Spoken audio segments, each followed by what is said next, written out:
Alors nous revenons sur le point essentiel de notre audio, qui est la mise en garde.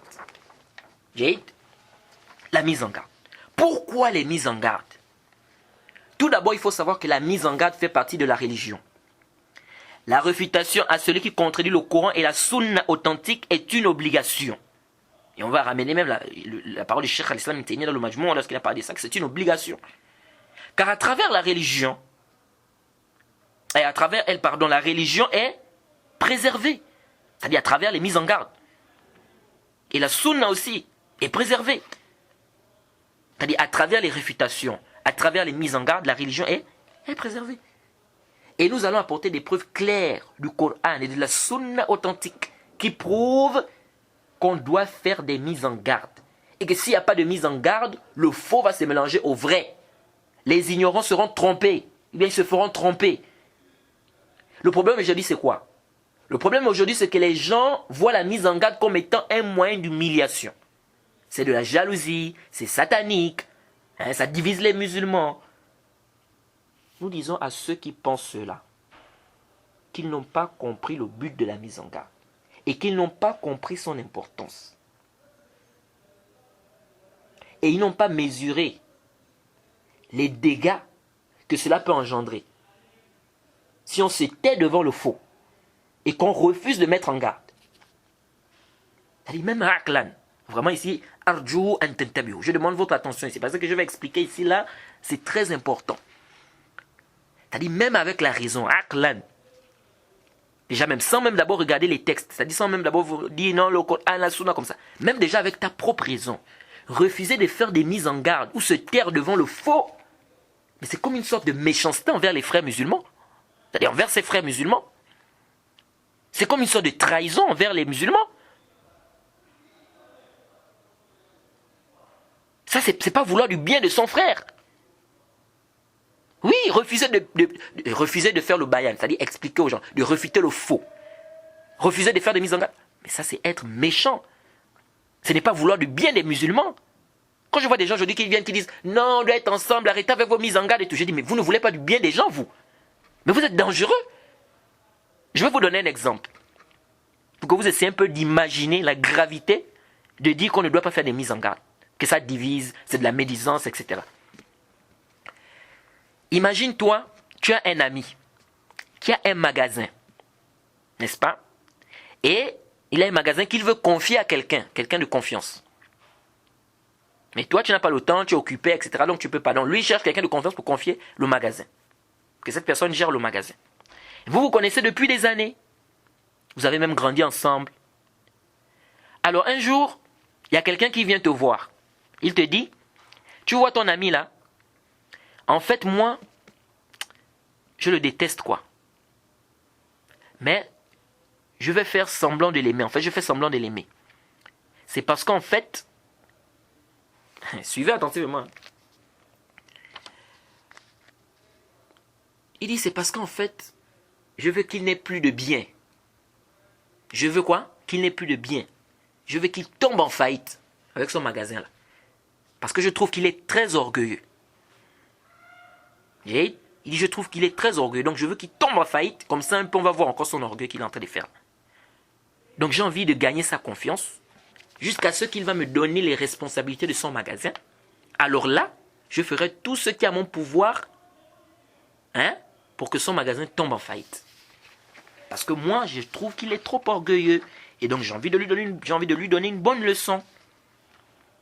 Depuis qu'il est devenu, il a un peu de l'argent, il a le magasin, il devient orgueilleux. Donc lorsque je ferai tomber son magasin, on verra encore comment il va faire son orgueil là.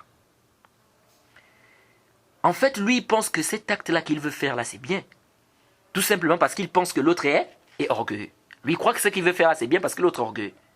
Mais toi, tu sais très bien que ce qu'il veut faire là, ce n'est pas bien. Jade, même si lui, il pense que ce qu'il veut faire est bien. Alors, tu le vois tout le temps. C'est-à-dire, afin de se rapprocher de ton ami, tout le temps, maintenant, il marche avec ton ami. Tout le temps, avec lui. Il va chez lui, tout le temps, ils rient ensemble. Et toi, tu connais très bien son plan. Il te l'a dit. Et tu sais bien que si ton ami continue à marcher avec lui, il finira par lui faire confiance. Et le laissera gérer son son magasin. Et donc, ça risque d'être la faillite pour ton ami. Une question se pose. Tu le dis à ton ami, oui ou non? Imaginons que tu te taises. Hein? Tu ne dis rien jusqu'à ce que ton ami, son magasin tombe en faillite. Puis quelque temps après, ton ami est au courant de tout. Il est au courant du tout, c'est-à-dire du plan que celui-là avait fait. Mais malheureusement, le magasin est déjà tombé en faillite. Et ton ami apprend que tu étais au courant de tout depuis le début. Mais tu ne lui as rien dit. Tu étais au courant de tout depuis le début, mais tu ne lui as rien dit. Imagine-toi quelle sera sa réaction. C'est la réaction de ton ami. Sachant que vous êtes des amis depuis des années. Vous avez même grandi ensemble. Mais il dira que tu l'as trahi. Il dira même que tu es méchant.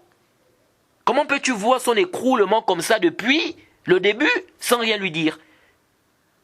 Tu savais très bien le plan de cela, mais tu as laissé, tu n'as rien dit. Mais il dira que ça, c'est être cruel, c'est être méchant. Eh bien, c'est comme ça celui qui dit qu'on doit se taire devant les innovations ou les innovateurs.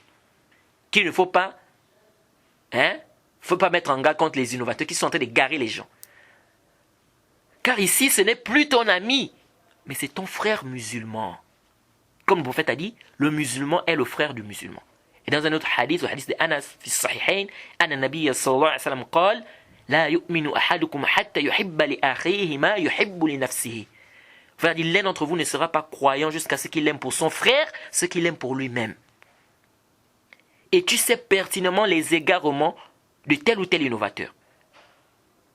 Et tu sais très bien que si tu ne dis rien, il finira par égarer plusieurs musulmans, il finira par égarer plusieurs de tes frères.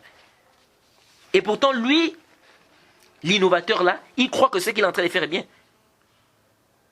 Comme l'exemple que je venais de vous donner. C'est-à-dire, lui, il pense que ce qu'il fait là, c'est bien. Celui qui voulait faire tomber la boutique de l'autre. Lui, il pensait que ce qu'il voulait faire là, c'était bien.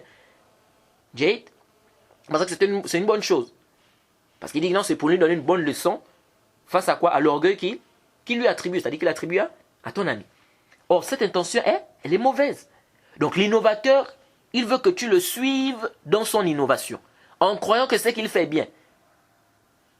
Même si aussi il faut rappeler qu'aujourd'hui, on trouve des innovateurs qui savent pertinemment qu'ils sont égarés, mais le dunya, le bas monde, les biens du bas monde, ça remplit son cœur. Donc il s'en fout même s'il trompe les gens. Il change les sentences. Il sait très bien que telle chose est interdite, par exemple, mais il dit non, c'est permis. Elle est permise, la chose là. À cause de quoi? De l'argent. Ou vice versa. Wali'azu billah. Qu'Allah nous en préserve. Donc ici, toi tu vois comment quelqu'un est en train d'égarer tes frères et sœurs musulmans. Tu sais très bien que ce qu'il leur raconte là, c'est archi faux. Mais tu es là, tu ne dis rien. Tu te tais. Tu regardes. Pire encore. Même certains vont aller même très loin. Ils vont jusqu'à faire même des éloges. C'est-à-dire quelqu'un est en train d'égarer les gens. Tu sais très bien qu'il est en train d'égarer les gens. Mais tu es là, tu fais ses éloges. Tu le soutiens. Quelqu'un égare tes frères. Tu le sais très bien. Mais tu ne dis rien. Au contraire, même tu le soutiens, tu fais ses éloges. Mais tu es dangereux pour la communauté, toi. Oui, tu es dangereux. C'est-à-dire tu vois comment on est en train d'égarer les gens. Tu as connaissance de cause que ce gars-là, il est égaré, il égare les gens. Tes frères musulmans. C'est pas seulement ton ami ici. Le musulman est le frère du musulman. Ton frère musulman, mais tu ne veux pas du bien de tes frères musulmans. Tu es là, tu regardes comment on est en train d'égarer les gens. Tu ris même. Non, il ne faut pas venir faire ça. Ça peut amener les divisions. Subhanallah. C'est pourquoi vous allez trouver que les savants vont classer quelqu'un qui soutient ou quelqu'un qui fait des éloges aux gens de l'innovation. On le classe parmi eux. On le classe parmi les innovateurs. Même s'il n'a pas fait l'innovation. Car celui qui est d'accord, qui est satisfait de quelque chose, il est comme celui qui a fait cela. Même s'il n'a pas fait la chose. Et il y a plusieurs textes qui prouvent ça. Plusieurs textes qui prouvent ça. Alors, si on a bien compris tout ça, qui est finalement le méchant dans la mise en garde? Si on a compris tout ça là, que je viens d'expliquer là.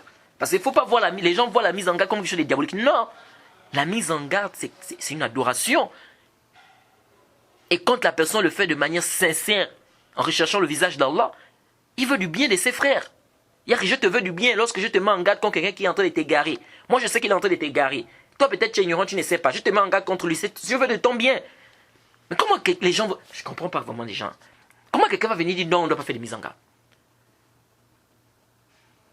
Qui est finalement le méchant dans la mise en garde? C'est celui qui fait les mises en garde ou c'est celui qui dit aux gens non, ne faites pas des mises en garde? Celui qui se tait. Et il va même plus loin. Il va jusqu'à faire des éloges. N'est-ce pas? Tout en sachant les égarements de ce dernier, il va faire ses éloges, il va le soutenir.